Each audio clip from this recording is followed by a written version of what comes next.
right, good afternoon and welcome to another webinar in the DataGene Reading Brief series. And the topic of today's webinar is on Aussie Red Genomics. My name is Thuy Nguyen. I'm the DataGene Stakeholder Relations Manager. And today, I would like to welcome our industry guests, Team Humphris and Peter Thurn. Hello, Tim. Could you please introduce yourself to our audience? Yes. Hello, everyone. Tim Humphris here from Western Districts in Victoria.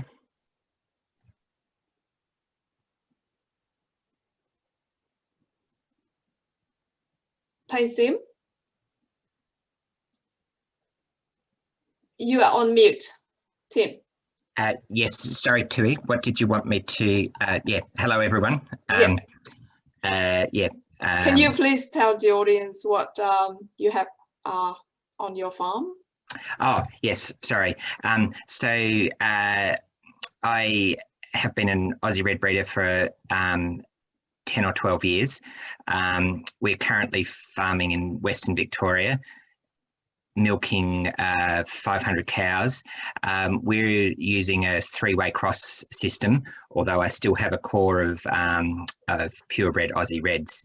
And I've been very interested in the Aussie Red Genomics right from when we first had initial conversations with DataGene and Dairy Bio from quite a number of years ago. Thank you, Tim. Pete? So yeah, Peter Thurn from Genetics Australia, and I look after the bull sourcing and breeding side of things, including, well, not just the Holsteins, as you can see from the photo, but also the Aussie Reds as well. And currently in the middle of transitioning a heap of bulls from Bacchus Marsh down to Camperdown. Which is an interesting exercise. Thank you, Pete. You may know both Tim and Pete are members of the Genetic Evaluation Standing Committee of DataGene. So they've been on the journey to develop genomics for red breeds, and that's why we invite them both as our guests or co-hosts at today's webinar.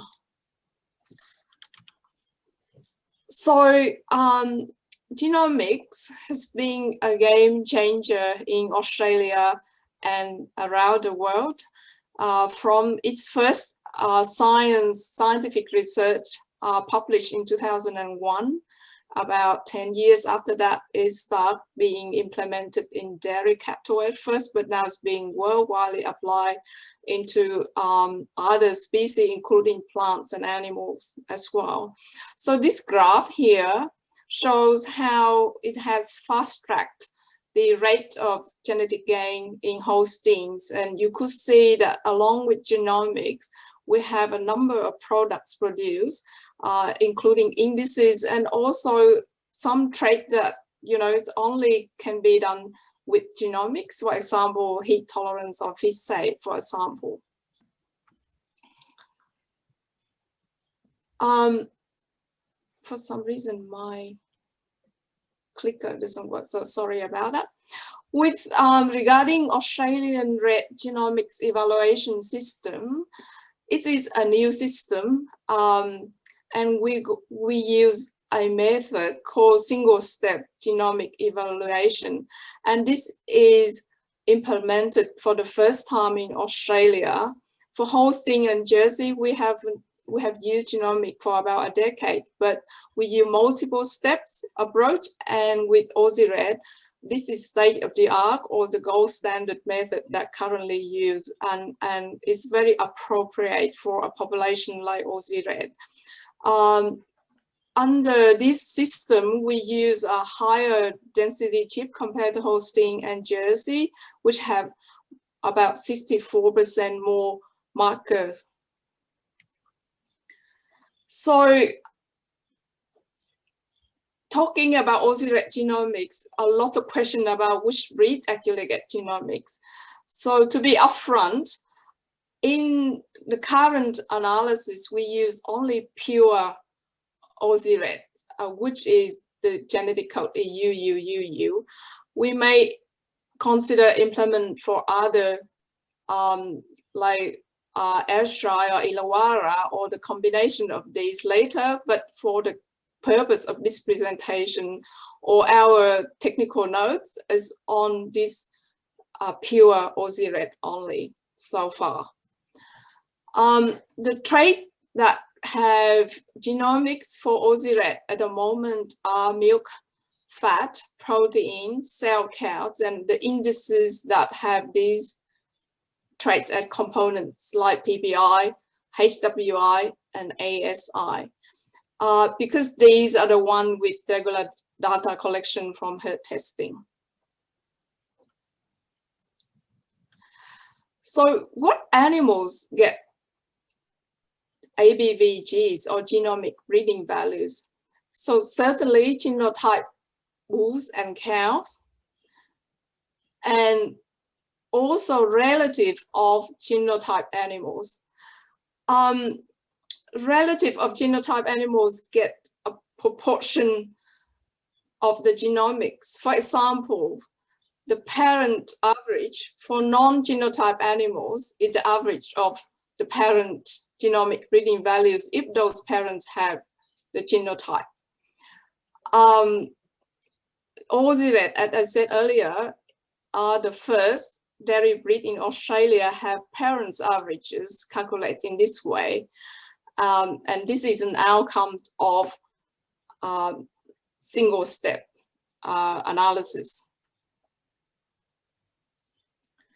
So we have socializing the method and the way we calculate breeding values and also breeding value of cows and bulls to our stakeholders. So ARDB for the cows and the bull companies with the bulls ABV. We got the genetic evaluation standing committee approved the breeding values in January. So the next step is to have a private release in March. This may sound a bit delayed compared to the schedule we socializing with you earlier, but because one of the recommendations during this socializing step is to get genotype of some of the bulls in the past that we haven't got in our system. And at the moment, we have obtained the release permission from ARDB, but we still haven't got the genotypes. And if we release one in February, it wouldn't be much different to the February result that we have sent to you all for reviewing. And we also plan to have a delivery in April. Again, this is gonna be a non-official release because we have a scientist working on this who unfortunately depart lately, and we have still identified replacement for him. We still need to work on the integration with interval step, and that's delay what we have actually promised before. So in terms of incorporation of genomics, we see significantly increase in reliability of genomics ABV. So see the three groups, young bulls, young heifer, and cows with more than one lactation. The first two groups, young bulls and heifer, you can see are the most benefited group from the genomics. Reliability increase on average about 25%. But for cows that have data, then the increase a little bit less. Pete Williams, may I invite you to comment on this, Pete? Yep, yeah, certainly, Thuy. Yeah, what we see is actually typical to what we also see with the other breeds that we're genomic testing, in that obviously an animal that's a young animal, so we're talking about a young bull or a young heifer, we've basically just got their parents, so they haven't got any records, lactation records yet. So we see the biggest gain with genomics with those. So if you look at the young bulls, they more than double their reliability, going from 15% up into the mid to high 40s. So there's a tremendous gain in actually assessing the young animals genomically. Once we get cows, so if we go to the bottom, once we get cows that are lactating, we're already getting information from their own performance. So genomics does assist, but certainly the traits we're genomically assessing, those cows are already having records from their own performance. So the biggest bang for the buck we get with reliability is at that young heifer or young bull stage. Thank you, Pete. And for the current data that gone into the analysis, we have only 204 bulls with genotype out of about 8,000 bulls. A cow with genotype is about 4,000. Pete Thurn, may I invite you to comment on the size of the bulls that have genotypes? Yeah, hopefully there's some more bulls in the wings that we can add to that group. But the issue we face is simply just the number of bulls that have got information. So it's one thing to have a bull genotype. Really, what we need for enhancing the reference population is a bull that's got progeny that are recorded, and that's one of the big limiting factors that we face here. And again, I think that's an important reason as to why way back when we started this process with other breeds, that a lot of the focus went on to trying to build the cow population. So I think the reality for Aussie Reds is the number of bulls that are going to continually add to that that number is going to be small, and it's going to be slow. The way we can really ramp this up is by getting more cows that are performance recorded or herd recorded into the reference population.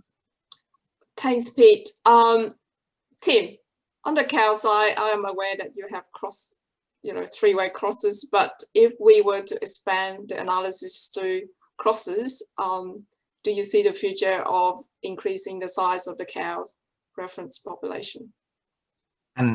Sorry, Thuy, I'll answer that question in two ways.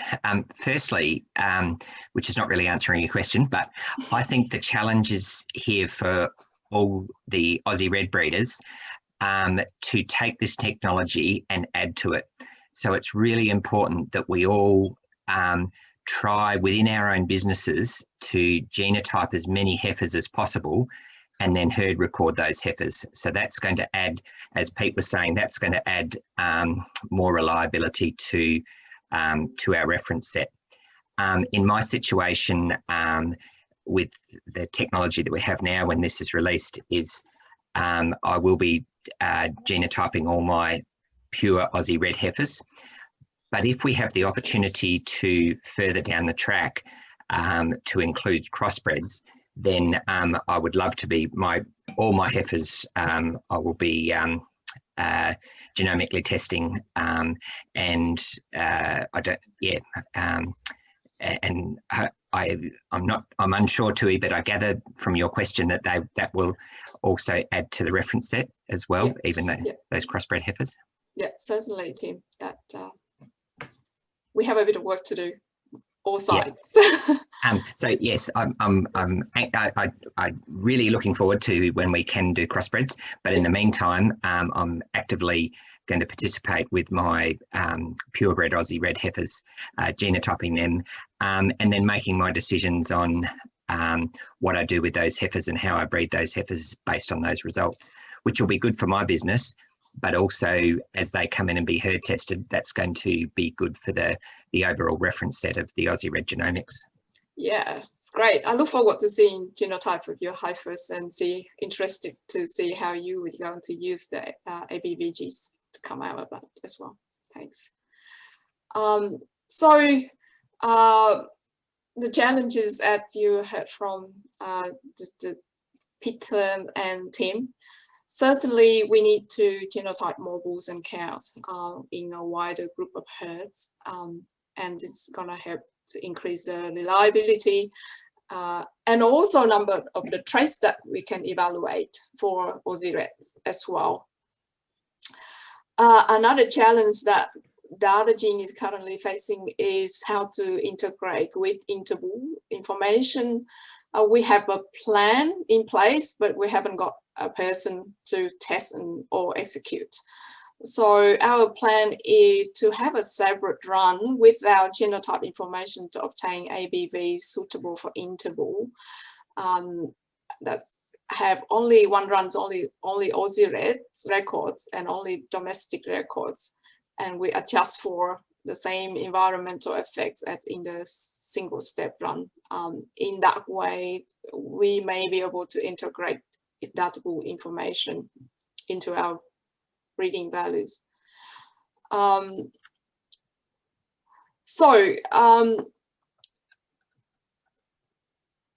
In what form we can deliver the result to you? In the current setting, because these are separate runs, it's not yet fully incorporated into the DataGene system, it's still an offline and manual method. And the way we deliver the result will be through various discussions with ARDB and bull companies, is through email. And the Excel worksheet will be similar to what you have received before. And the trait that have genomics are highlighted in green here, you know, that I have listed in earlier slides. And one question that commonly pop up is, how do I know which breeding value have genomics? That is a difficult question, because with single step, you may not, an animal may not have a genotype, but maybe a maternal grandsire have a genotype. So there's some genomics produced or included in the breeding values, but we can't really say how much. So we decided to have a column with a G letter. It's meant that that animal actually have genotype, but the rest, it is quite difficult to address to say what proportion of genomic go into the breeding value. So if that makes sense, Tim and Thurn, may I have your opinion in this? We have discussed this before, but this is the easiest way for DataGene to produce or deliver. Yeah, no, and this is something that we're going to be grappling in within the other breeds too when they go to single step. Yeah. But you know, I think it's important that we identify the particular animals who have their own genotypes recorded in the system and used for the calculation of the breeding values, and differentiate those from the ones that are picking up genomic information through pedigree. Yeah. And I mean, that will be reflected a little bit in the reliability of those animals' breeding value. Yeah. But I think it's really important to identify the ones that are genotyped themselves rather than the ones that are just picking up a little through pedigree. That's great. So that's what we are planning to do, and that's what in this example actually shown. And also there's another challenge with the results is because the analysis based on pure red only, so it have actually different base compared to the earlier ABV. And that may make the ABV look slower. So the reliability is improved, but the base make the ABV has changed, and it quite, so we can't really compare the March result, for example, with the 7th December result, but maybe looking forward more toward the end of financial year when we have other information included. So Thuy, does that mean when we see the April release of the ABVs for Aussie Reds and the new Good Bulls Guide, is that effectively saying that Aussie Reds going to be, are there going to be two, will the Aussie Red base drop there, so therefore, and will the other red breeds be separated out? Yeah. That's how you could interpret it. Yeah. Yeah, so we will see, as the ARDB, we will see a drop in the base, so everything will shift downwards. Yeah. Because of the extraction of the other breeds. So the Illawarra, the Ayrshire,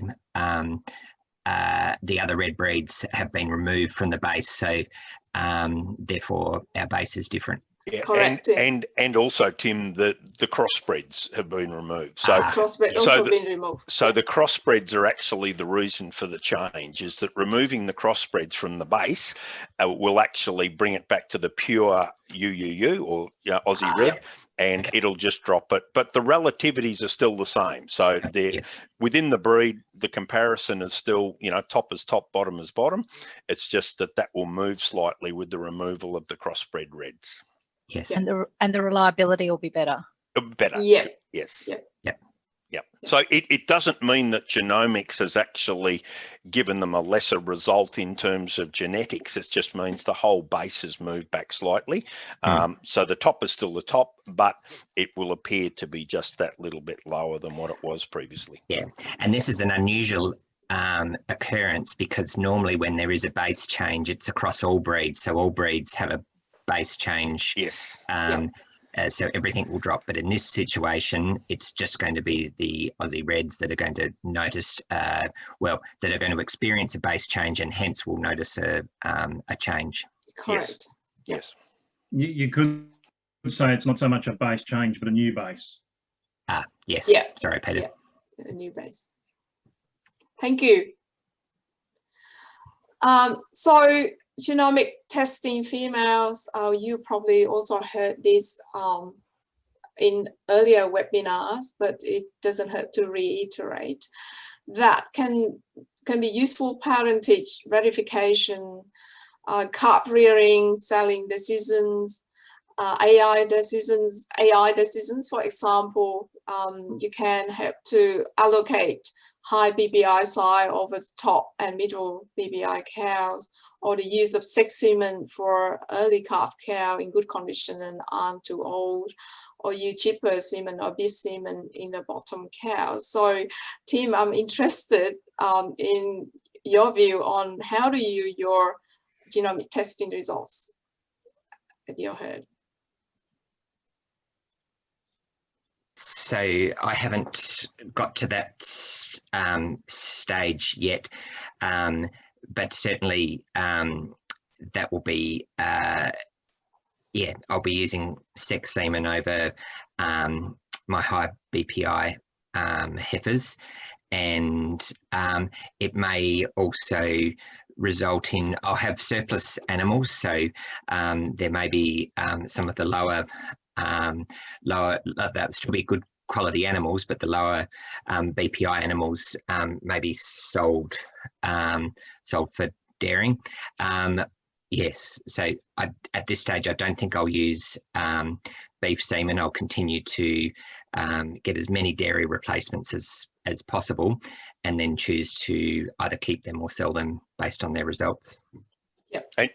And also to add to that, Tim, I think one of the huge advantages of genomic testing is that it does validate parents. So it checks sire, correct sire, and then as you get more animals tested, it'll also validate against the dam. So what we see, and Pete Thurn can comment as well, what we've seen in the other breeds is that even in some of the most accurately recorded herds, we can have up to 8% of those animals that are incorrectly recorded. So what genomics does is actually correct the parents. And in some herds, we're up into the 20s and 30s where it's actually correcting parents and reallocating that. Great. Yeah. And I think it's reasonable to observe that over time, as farmers get more and more confident and experience with looking at their female results, their strategy actually becomes more refined and sometimes more sophisticated, or adapts to the different seasonal conditions. So you know, Tim's quite right in sort of saying, well, this is what I think I'm going to do, but it will probably evolve. Yep. Good point, Leanne. So ABVs, you know, I don't want to tell grandmother to suck eggs here, but you may have heard this many times as well. ABVs are very useful for select replacements. So in that case, you can genotype heifer early and choose the best replacement for your herd based on the ABVs.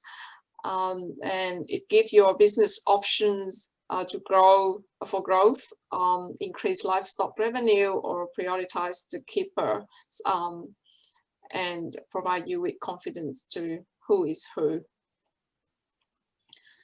How to get started. And also, what are you going to do with the results? What animal will you sample? So we have a number of genomic service providers here that can assist you with to get started. And how do you choose your products in terms of logistics and supplies, whether you want to collect tail hairs or tissues, etc., etc. There was providers out there that you can ask for help and assistance. Think about how you're going to use the results, and this will help you to guide you towards which animals to test. And the biggest bang for your buck is on the testing calves, and what sample unit you're going to use, the TSU for ear tissues or tail hair sampling, and you may be able to get some other information apart from such as BPIs from Australia or overseas evaluations and other extra like genetic information like A2 or POL and things like that. Thuy, can I just go back to that slide, please? Yep. And I'm not sure if we've still got Sam Simpson with us, but if we have Sam, can I ask you how you go about practically doing your genomic testing? Because I know you've been doing it for a long time on your farm. Yeah, how do you go about it? Whereas most of us from the Aussie Red have just been doing it from a development of the reference set. So far, we haven't been doing it commercially. Sam, please. Yeah. Can you hear me? Yes. Yes. I think I'm on now. Yeah, pretty much exactly the way that Thuy was explaining it a bit earlier. Basically, we have developed our own business priority list of what it is that we want to breed into our herd, and then we've made our own, I guess, base levels by which we're going to, like cut-off levels. Now, at the moment, we're doing that purely on, well, we're doing that mainly on BPI, but some of the other traits are also coming into play a little bit more as well as we get more confidence in some of the data. And then what we do is exactly what has been outlined here. Those cows that are mid to high BPI will get the higher BPI bulls put over them. Cows that fall under our cutoff BPI will tend to attract probably beef at this point in our system. We have enough of the higher BPI replacements coming through, which are enough for us for our own replacement. And yeah, so then we're in that position where we can actually continue utilising the production of the cows, but not necessarily feel like we have to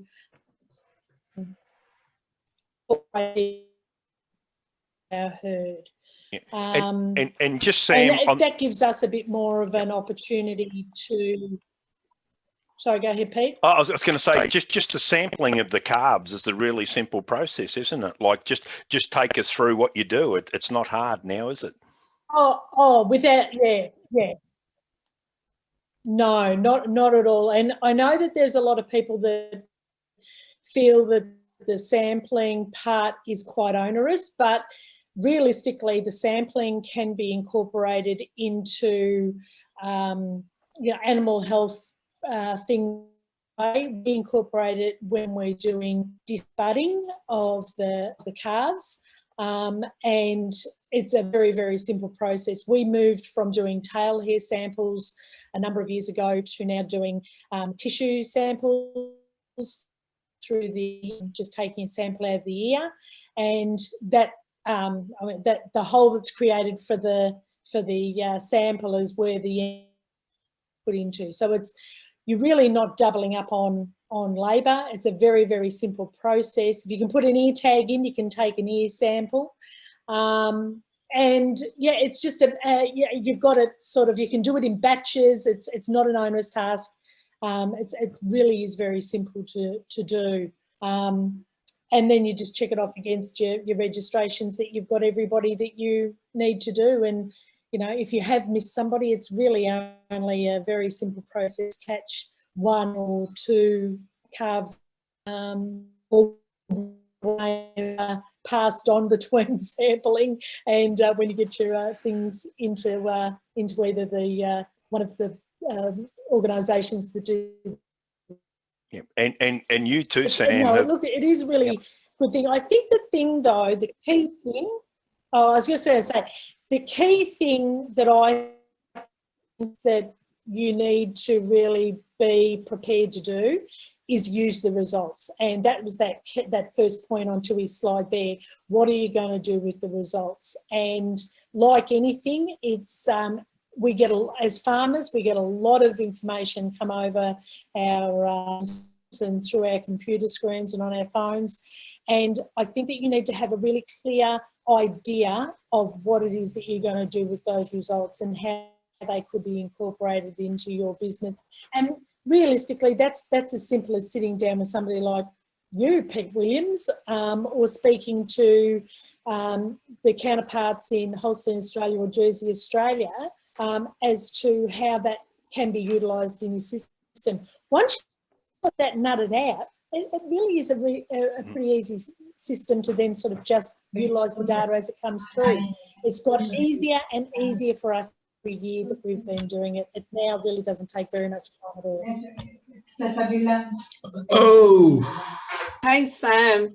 That's great. Thanks for sharing your experience. That's amazing.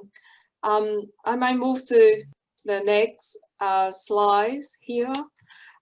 So you may ask me a question, how do I get my results? So at the moment, I mentioned earlier, we haven't got it fully integrated into the DataGene regular evaluation system. Is still an offline manual process. So you will be getting emails for your results until on the next couple of runs, say March, and the normal distribution of ABVs like other breeds or what you get earlier through the evaluation system that take time for us to implement. We haven't got a date. I apologize for that, but we will keep you posted on the development. So assessing count genomic result, this, if you go through a service providers, you will access a number of reports, and through, for example, dashboards or email and tools available through these service providers. At DataGene, you can access through DataVat, which is an industry tool, and you will be required to log in with your user account to see your cows. And these are the list of genomic service providers that you may consider to use if you want to test your heifers and calf. In terms of support, genomic service providers obviously could provide your support in terms of getting you started or interpret your results, or herd improvement service providers and repro rights trained advisor. At DataGene, we have number of take notes and fact sheet on the traits that you're interested in, or feel free to contact Pete Williams, who's here, or email the abv.datagene.com.au email account, and also their DataGene Facebook and phone number that you can always feel free to contact us for support. More information also available on the DataGene website in learning resources. That's where I mentioned where the take note and fact sheet are placed. Fact sheets as for more some sort of simple explanation, and technical take notes have a lot more technical information in that. So if you want more details, go to the take note. You want a simple explanation, go to fact sheet. In summary, genetic choice make a difference, and we all know genomics means reliable genetic information available early to choose the best replacements, give your business options, confidence to know who's who, strategically manage semen selection, and is now available for Aussie Red. With that, I would like to thank all data suppliers, Dairy Bio Research Team, the Genomic Acceleration Project funded by GA, and DataGene Implementation Team. So thank you for your attention, and now we open for questions. I may stop sharing the screen if that's okay. Yeah. Thuy, we have a number of questions already over the chat, so I'll read them out. You can start with those. Should I stop sharing the screen? Anything that needs to access the slides? Well, you might, I don't know, you might want to flip back, so maybe just leave it if you want. Thanks. So Graham Hamilton has asked, what will it take to get more traits genomically evaluated? As I mentioned earlier, we actually haven't tested other traits whether to see it work, but certainly it requires more genotype and more records. Yeah, so basically more data. So what determines which traits we can actually genomically assess are those traits that are rich in data. So if we've got a lot of information coming in from say production, we can do that. Fertility is a challenge, so we need to have records for joining, mating, pregnancy check. For instance, with type, with confirmation, of our 50 traits, 30 are actually type related, but we just need to encourage more people to classify 2-year-old heifers. So it's purely data related in terms of the traits that we can express genomically. So the next question came from Bruce Ronalds. In the Good Bulls Guide, given the genomic tested bulls will be under a different base, what will the non-genomic tested bulls be evaluated under? That's a very tricky question. It have to be the same populations, Bruce, a separate analysis without genomics so that it can be comparable, if that makes sense. Hertz online if you wanted any more detail. Are you there? Yes, I'm here. Can you help me with Bruce's question? Yeah. So Thanks. I think there's a bit of confusion about what's happening in April, because we got two challenges really that we're still working on. So one is indeed the base, and the other one is the inclusion of the interval breeding values, which is going to be especially important for imported bulls, but it will also reflect on the cows. So what we actually propose in April is that the public release, so all the official numbers, including the Good Bulls Guide, will still be based on the old analysis. And so those are going to be the public official values, breeding values and BPI. And there'll be a separate Aussie Red genomic release that includes for yield and somatic cell count the genomics, but it won't, for instance, it won't. So it will be on a different base, and it will also not include the interval figures. And then towards the end of the financial year, we'll work on including those, and there will be an update when we got that. So Bruce, does that answer your question? Did you want to come back with more questions? No, I mean, that was my understanding, I think, from the Genetic Standing Commission committee meeting the other week, and I just wanted to get clarity because I was starting to get confused with the discussion that was had before. So that clears it up. Thank you. Then Majid has asked two questions. I think the first one might have been spoken before you came online. The second one, is there any plan to also evaluate and market crossbred bulls? What crossbred bull, sorry? I'm assuming red crosses. So, yes, they would certainly be included when we expand the red genomics into the inclusion of crossbred. So as soon as we expand that into including crossbred females, the males will also get results, crossbred males at the same time. And the second, still comes down to, sorry, it still comes down to whether the bull companies are going to be marketing crossbred bulls, and I would, and I think Pete probably needs to answer this one, but I would imagine that from a Genetics Australia point of view, at this stage, we have no intention to market crossbred bulls, and correct me if I'm wrong, Peter. No, that is my understanding, Tim. We don't necessarily have a strong belief in crossbred bulls as a business, and but that's not to say that commercial realities may drag us there one day. But certainly in the foreseeable future, we have no intention of doing anything with crossbred bulls. So I'm conscious that we've gone over time, but we're happy to stay if there are further questions and people are interested. And now I'll try and turn off everyone's microphones and ask away.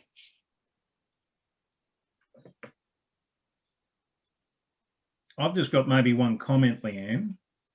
Go for it. And I think, and I think the presentation that we've got was really good, but there's a lot of focus on testing of females. I think we potentially maybe just maybe we're just accepting of it, but the gains that we can make by making sure that we've got the better young bulls going into the system, can't be underestimated in this space. So that ability to genomically screen those young bulls for even just those production traits and the cell count trait that we're doing is really going to add some rigor and value in our bull selections, and mean that maybe doesn't mean we're going to pick the right bull, but there's a fair chance it'll mean that we're not picking the wrong bull, and I think that the benefit of that can't be underestimated. If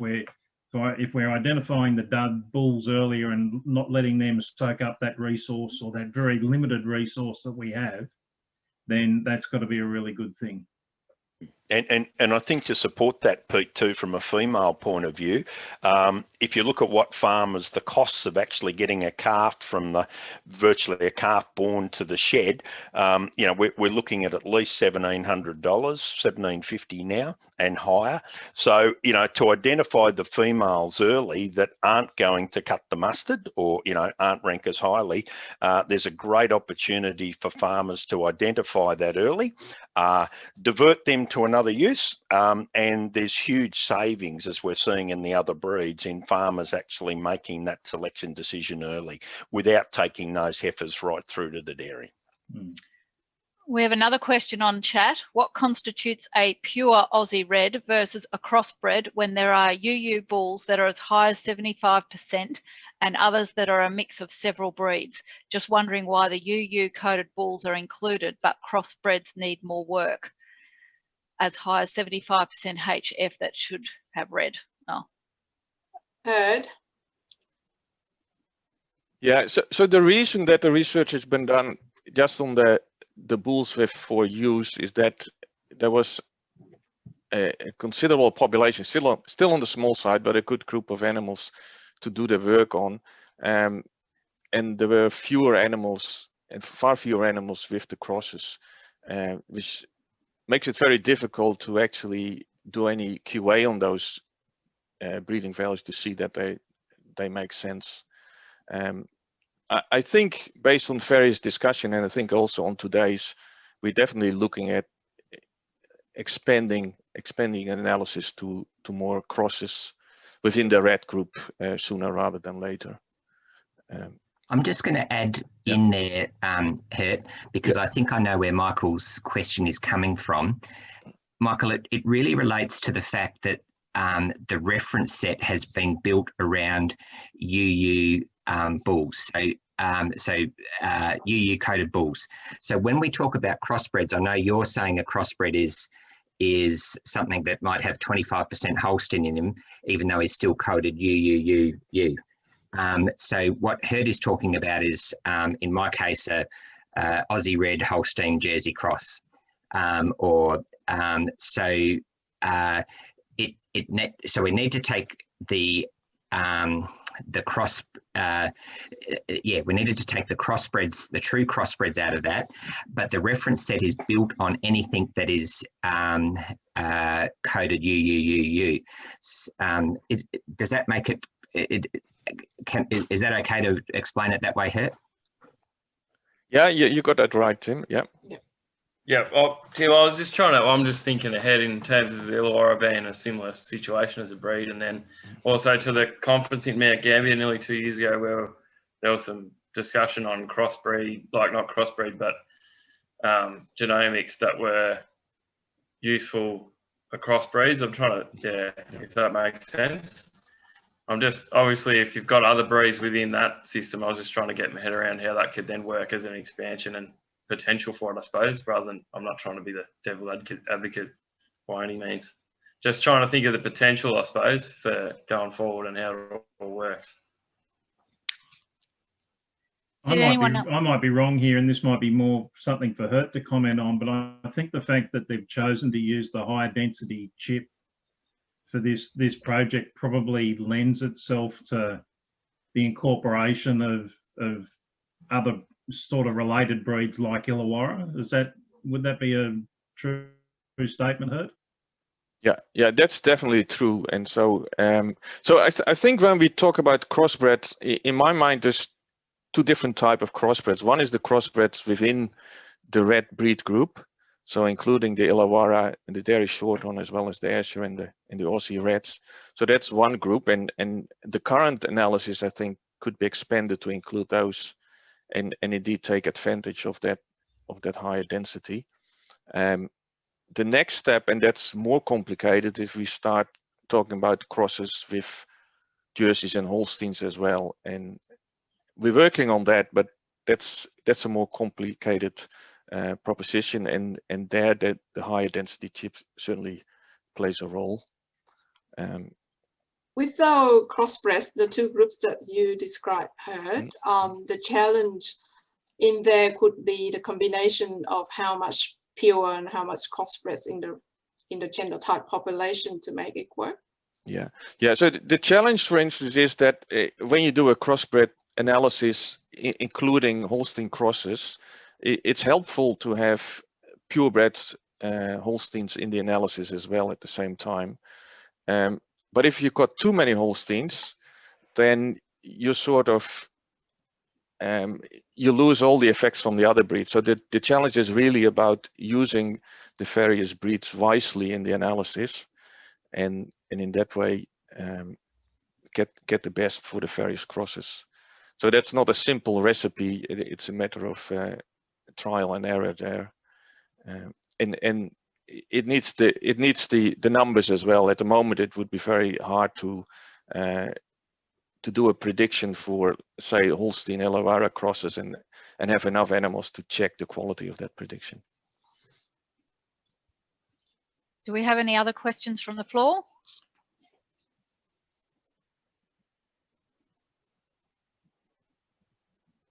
We might wrap it up then, Thuy. Thank you. Thank you, Leanne, to Pitt's team for joining me, and Hurt for helping me with answering the questions today. And thank you all for your time and your attendance of this webinar. It's been a great honor to have you on this series. Thank you.